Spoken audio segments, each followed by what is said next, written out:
Welcome to the Luxe Leap. My name is Reland Logan, and we chat about women consultants making bold moves, big wins, and the secrets to extraordinary branding. So I have a question. What if you could scale your marketing agency without burning out or drowning in to-do lists? Today's guest built a business that makes that possible. Meet Amy Foley, founder and CEO of Inbound Back Office, the go-to solution for marketing agencies and fractional CMOs who need on-demand, reliable support. From administrative tasks to full-scale marketing execution, Amy and her team empower agency owners to stay in their zone of genius while her team handles the rest. With a sharp eye for efficiency and a passion for helping others grow, Amy has created a business that's redefining what sustainable support looks like in the agency world. If you're ready to work smarter, delegate better, and finally get some breathing room, this conversation is for you. Please welcome the system-savvy agency scaling expert, Amy Foley. Welcome, Amy. Thank you for having me. I'm excited to be here. Well, we're going to have a lot of fun, just like every conversation that you and I have had. So I'm excited to take it off the rails today if we need to. But Let's just kick it off with giving the folks some context. What inspired you to start your brand? Give us the brief Reader's Digest version. Sure. Yeah. So probably about 2011, my 3-year-old broke his femur. And when you're 3 and you break a femur, they put you in a half body cast. And so I had to take time off work and I didn't want to go without a paycheck. So I begged and pleaded my company to let me work from home. So of course, before work from home was a thing, and they reluctantly agreed. I thought it was the best thing ever. And when I went back, I was like, hey, can we kind of do this on the regular? And they said, absolutely not. So that was kind of when I started my search for like, what can I do that's at home that fits with my skill set. So I did find a company that hired me full-time, work from home. So that's kind of where I learned how to work from home. And then I found that I was getting the job done in way less time than I had. So I was like, what can I do on the side to, fill my time and make a little extra money? So I decided to kind of start a business, and I slapped up a little one-page website and went to Twitter and looked for people looking for virtual assistants. And I just kind of reached out to them and offered to talk to them. And I got 3 clients in the first week. Mm-hmm. And then I was like, okay, now I need to figure out how to actually do this. And so I just kind of made it up as I went along. And after a while, those 3 clients, they were very long-term clients. They started referring all of their friends to me.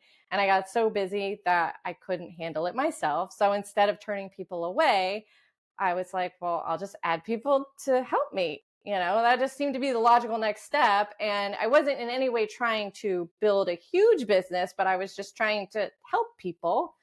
And I could only help so many by myself. And so I just started adding contractors, and sometimes they would fill gaps of skills that I didn't have. And it just kind of grew from there. Like it was really great. And all of the people that I was having helping me, they were all sort of in a similar situation as me. They were moms who wanted to be at home with their family, but also bring in some money, help their families, and keep their skills sharp. So it was kind of a win-win. Oh my gosh. I love it. Just the idea of like, some people are like, it's because I lost my job or because these things happen. You're like, no, my kid broke his leg, actually. And that changed everything. It really did. It was the best thing. That is. I mean, at the time, of course. At the time, probably sucked. It did. It very much did. Because 3-year-olds want to go. Yes, and this 3-year-old was not fully potty trained when this happened. So that was a whole other piece of the nightmare. Like it took 2 people just to lift him because the cast was so heavy. Yeah. And casts today aren't like what they were in 2001. Right. Yeah. They're not and it was like waist down. Like it was, and there was like a bar between the legs, like to keep his legs like straight. His hips had to stay, stationary. So yeah, it was real bad. Man, that is. I can only imagine what my son was like at 3. And even the idea, my son was on crutches at 8. And I was like, Mhm. this is the worst thing ever Yes. with all of our Yeah. stairs. And I can't imagine. Right. Yes. Yeah. I mean, he was basically in a beanbag chair for 4 For, weeks. oh, but, And then we had to reteach him how to walk. mhm. He like Oh, didn't want to walk it, like he didn't have the strength in his legs. So yeah, so it was like he just wanted to be in the stroller all the time. And I'm like, no. that is such a, and then to think that you're building something unintentionally on the side. Right. It's it's weird, those, like, moments of pivot, like, those, like, moments of this is happening because they feel so bad, and then something really great comes out of them, Hmm. and in the moment, you're like, "I hate it all. I hate it all." And it's so it's so odd sometimes to look back in time and be like, "Yeah, that did happen." And I'm not mad about it, but man, was I in the moment. Yes, I have several things I could point back to that were like that in the last, say, 25, 30 years, for sure. And it just it's just wild to think about. But while we're on that topic, um, yet I want to like dig into some of those other pieces, and I will. I'll find a way. But what was a pivotal moment in your brand journey that really defined where you are today? So I would say, as far as where we are today, a pivotal moment was probably last year. Um, I so about 2 years before that, we moved, and I had a whole bunch of life happened. I got in a car accident, my first ever car accident that I've ever been in. It wasn't like I was fine, but my car was totaled, and I was terrified to drive again, and that just messed me up mentally.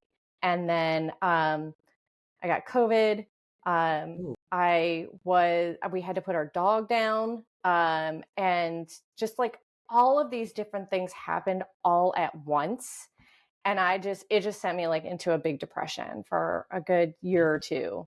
And so I wasn't really paying attention to the business. My business partner and we had built it so that we didn't really have a lot to do with the day to day. So it wasn't a big deal that I wasn't doing much with it, but I also stopped paying attention altogether because I was just dealing with all this personal stuff. And so the beginning of last year, I finally had my head straight, and I just started realizing that like that was probably not a great thing to take 2 years and not pay attention at all, because the business was going in a direction that I didn't really love. And our revenues were like slowly going down, and I just didn't even realize it. So I knew something big had to happen. And so we made the hard decision to let go of our two other leadership positions, that they were really doing everything, yeah. which meant that my business partner and I were going to have to be fully engaged again if we wanted to bring this thing back to life. And he wasn't really interested.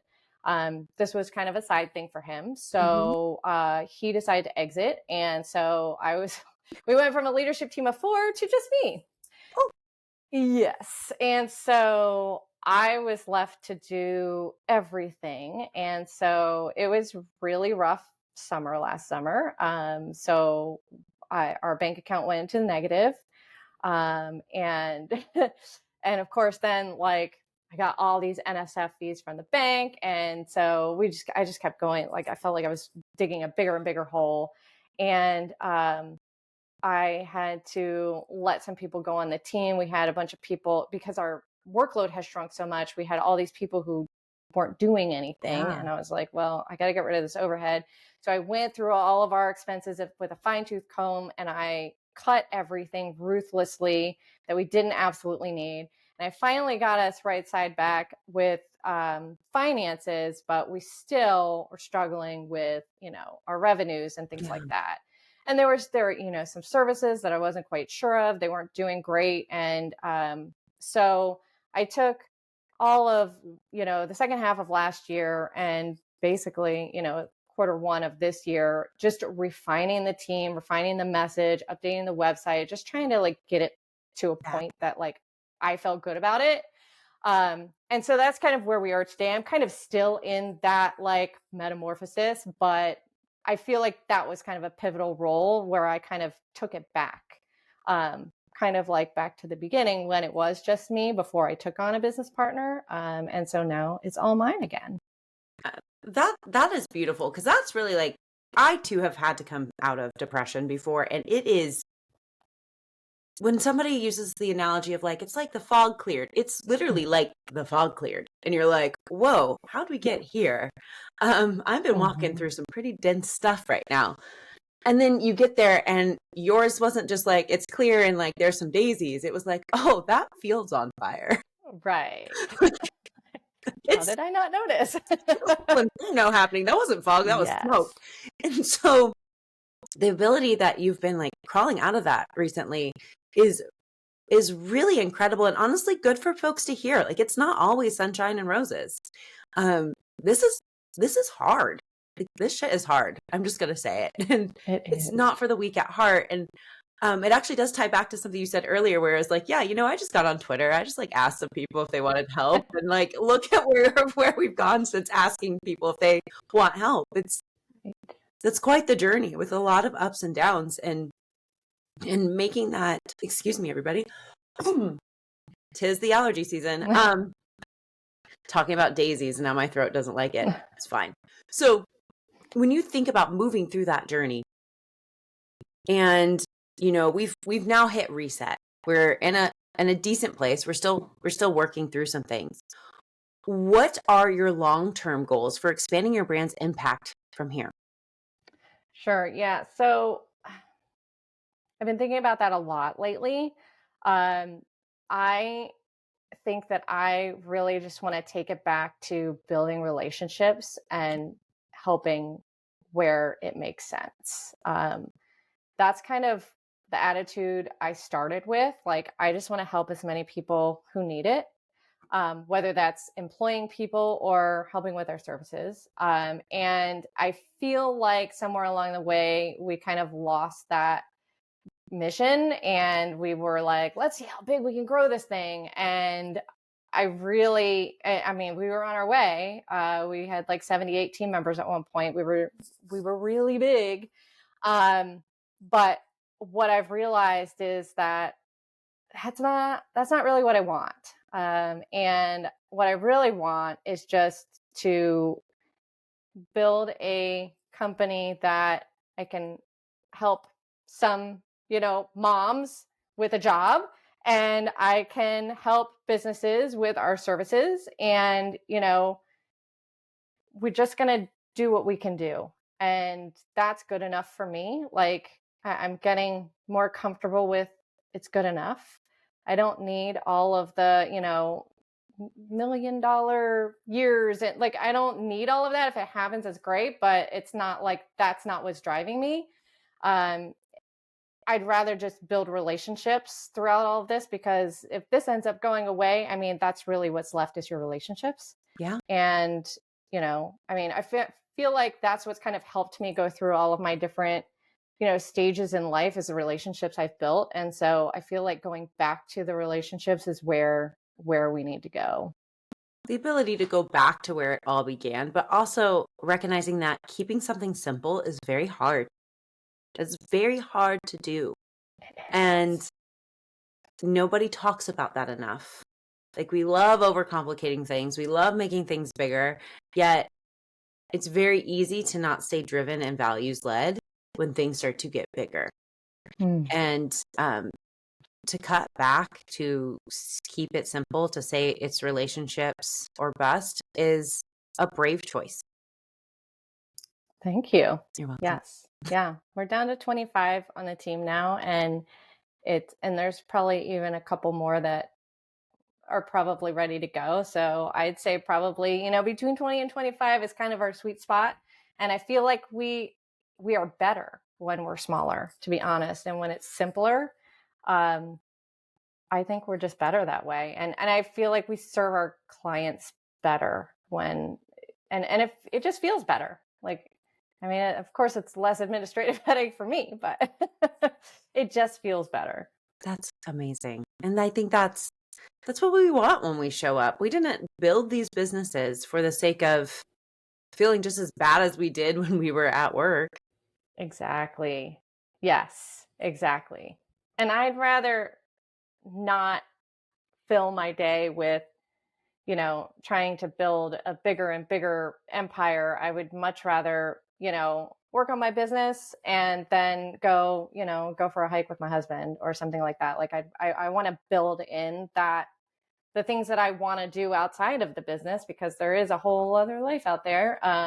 As much as I do love to work. And um, but yeah, I've ignored that stuff, the life stuff, for quite some time, and so I'm ready to put It's that time to back live into my again. life. Mm-hmm. Man, I feel like I wish, as we get older, majority of us get more money, right? Mm-hmm. Like that's the goal. But man, what it would feel like to live life with money like you did when you were 20 and you had $5 and somehow that $5 stretched across dinner with your friends, going out and like Yes. living life. Yes. Yeah. When I'm they with say, you. what is it? What is wasted on the youth? Time is wasted on the youth. I actually don't remember the saying, but sometimes I think about it, I'm like, yeah, it kind of is. Yeah. But you're naive and fun and like life was just happening. You were free Yeah. from your parents. Yeah. You don't know what you don't know. Yeah, so true. Yeah. So I have an idea how you're going to answer this question, but people surprise me on a regular basis. How will your marketing strategy adapt to support your brand's new phase of growth? Because even though we're not going for millions, we're still growing in a direction of relationships. So how is your marketing strategy going to change? Well, that's a great question. We've never really actually had a marketing strategy. We've never done any marketing. I say that. I guess what we have done is marketing. We've done a lot of referral-based marketing, where we're commenting in different Facebook groups and things like that, and just kind of being helpful where we can, and then hoping that will lead to people checking us out. And I've done a lot of building my personal brand on LinkedIn, and I'm continuing to do that. So I think where I'm going to go is just kind of doubling down on those things myself, and just being a little bit more intentional about it, because it's historically it was pretty easy to bring in business, because once one company one marketing agency has a great experience with you, they tell everybody, and then they just come out of the woodwork, and like it took very little work. But now that seems to be slowing down, and my business partner was very ingrained in that world, and now I don't have him anymore. So now I think I just need to be much more intentional about the people I'm building relationships with, and how I'm building those relationships. Oh, that's incredible. And I think Chelsea is on an episode prior to you, and I don't know that we super dove into this too much, but she talks about the power of like, yeah, we can show up on LinkedIn and like post, but the real magic happens when you're having conversations behind the scenes with people and building those relationships. And she has the numbers to back it up. But to your point, like that is very effective. And sometimes, people have such a negative connotation about it because so many people do it wrong. Mm-hmm. Mm-hmm. We've all felt it. We've all been in our own LinkedIn DMs. And I literally the other day typed back to somebody. I was like, hey, did you actually look and see what I do? And I said it like as polite as I possibly could. Right. Because it was this sweet girl. And because I say I help consultants and coaches, right? Assumed I was one because that's what the algorithm picked up. She's like, you need a brand that's going to like set you apart and have a brand strategy. I was like, you don't say. You don't That's say. I would exactly know what I nothing do. about that. I just laughed. Yes. I was like, oh man. And for me, it happens a lot because the Mm-hmm. words consultant and coaches are used. And yeah, so when you do it with genuine intention, it works so well. Yes. Um, Yes. And I do realize that it's probably not super scalable. But I don't ever want a virtual assistant to be doing my outreach. Like it's got to be me. It has to be me, or else it's not real, in my opinion. I don't know. It's I will always send emails on my own behalf. Like I just can't, for that part of it. Like I'll have, assistants do things in the background, but when it comes to direct conversations with people, it's always got to be me. it's got to be you. And Yeah. that's okay. Like we also, I was actually telling this to a young, oh man, I just said young lady. That shows me that I'm getting older. Oh no. Yeah. I'm just going to own that for the moment. Anyways, I was coaching this business, and it's a mom and daughter business. And her daughter was much younger than me, so it's Okay. valid in this situation. But I was talking to her, and her mom I had asked the question of like, where are we going to be in a year, as we were goal setting. And her mom's like, well, I want to learn how to do these things and better help her with like the tech things and like the business ideas I usually clam up. And I looked at both of them and I said, then don't do it. And she goes, what do you mean? I go, if it creates that much anxiety, there are other people who are really good at it. I go, let's go hire someone that your daughter can brainstorm with so she can have those dialogues of somebody who is good at that. I go, if you're really good with people and you like interacting with folks out in public, then you go do that because you're really good at it. Some of us hate it. So I was like, play to your strengths. I go, we have this idea that we always have to get better at the thing that we're not good at. And yes, to a certain extent, we can and we should. Like it pushes us. But what happens if we double down on what we are actually good at? Yes. Yes. And so I was telling both of them that. I was like, double down on what you're really, really good at. And then that's going to help the other side of it. But beating yourself up because you're not good at it, not worth it. Yeah. Well, especially when there's plenty of people out there who are good at those things and can come in and probably do it in half the time that you'd be doing it. Exactly. Yes. Like we just have to learn how to be collaborative. We were never designed to do things all on our own and be lone wolves. Really right. Right. It is hard for some people, myself included, to give up some of that control though. It's true. It's easier said than done. And to be honest, like we said earlier, simple is the hardest thing you can do. It is it's very challenging, especially when you're when you're coming from a place where you've done it very complicated, and then you're just like, I don't feel like I'm doing anything. Feel like you're not doing enough. You feel like you have to fill the space, and then we all become addicted to chaos. Yes. And I look back on my life and I have definitely come a long way. I can actually sit and read. Like literally, I take an hour for lunch and I read a book. I actually started a book club in my neighborhood so that it would force me to read fiction. And it has worked. I have to be forced to read nonfiction. Oh no. And I got right before we hopped in this call was in a book club. Oh, how about that? On a book on nonfiction. Because I told myself I would read 12 of them this year. Because I simply love fiction. I don't even, hold on. Let's see how many books I have read this year in total. Like that's how much I love to read fiction. Last year I read 144. Oh my gosh. Yep. And currently I read 35 books this year. That's a lot. I'm trying to up my numbers, but it is mostly nonfiction. Hey, but like some of us love different things. I love the ability to get out of my own brain. I'm like, hey, person on the page, your life sucks. This seems great. Go for it. It's kind of like how people love like the Real Housewives or like insert reality TV here. That's me in books because I can't sit and watch TV very well. So my ADHD enjoys the feeling of flipping pages. Yeah. I'm not a huge TV person. Yeah. I tune out. I start writing things. I'll like doodle. I can't. Yeah, like I'll have it on in the background when I'm doing something else, but yeah. I just it's just not for me. And it never honestly never was. Yeah. Never was as a kid. I remember being like a 4th grader or a 5th grader and doing sit-ups during Jeopardy because everybody wanted to watch Jeopardy. And I was like, yeah, whatever. I'll do sit-ups.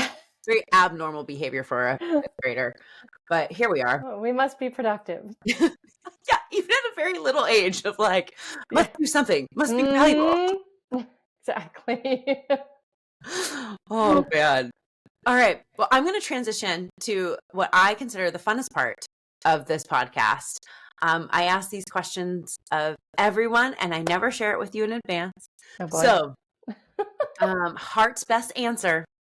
And my first one is, what does a day living a luxurious life look like for you? That is a good question. A luxurious day would be having nothing scheduled on my calendar. Time.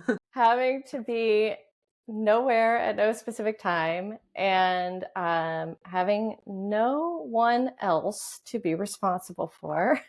No employee, no child, no husband, no dog. That in itself is amazing. And probably just going on a long hike. I mean, yeah, I love hiking. Yes. And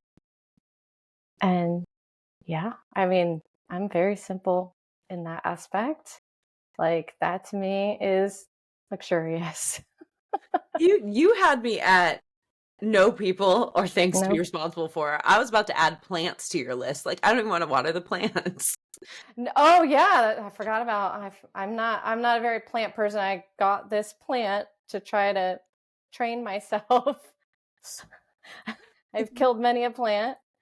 Yeah. If you go to my website, they're literally like on the homepage in the About Me section in like really tiny letters says, Monsteras are the only plant I can keep alive. At least they like symbolize money. Oh my gosh. You simply can't. Yeah. I've tried. Plants and me do not mix. Hydrangeas are supposed to be like very difficult to kill. I killed one. I've killed cactuses. Yeah. Yeah. There's no green Yeah. thumbs over here. No, same. Yes. Some of us just aren't meant for that level of green. That's true. Yes. I'll go to where it's already curated. And it's working in its own system and habitat. Yes. There are people who are really great at that, and I'll go there. Goodness. I love watching videos of gardeners. I'm like, I just don't get it. Like my brain doesn't. Exactly. Thoughts. Yes. I know. Like, we want to do some landscaping around the house, and I know like a lot of people in this neighborhood are like really good at it, and like they're doing it themselves. And I'm like, I can't even picture it. Like, I can't. I would be the person who doesn't understand the soil composition and then like plants the thing that I was like, it was pretty. And now it's dead. Yeah. Yeah. Same. Like, why can't that work? What? All right, fine. Conditions For or me. whatever. I would be the person who tries to keep a cactus alive in Antarctica, and I just accept it and move on. Yeah, like, I want a cactus. What's wrong with that? Like, you mean it's cold and it doesn't survive here? Wild. That doesn't make sense.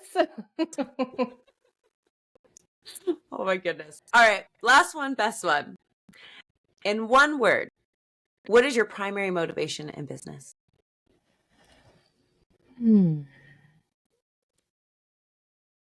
Freedom. Why? Because I can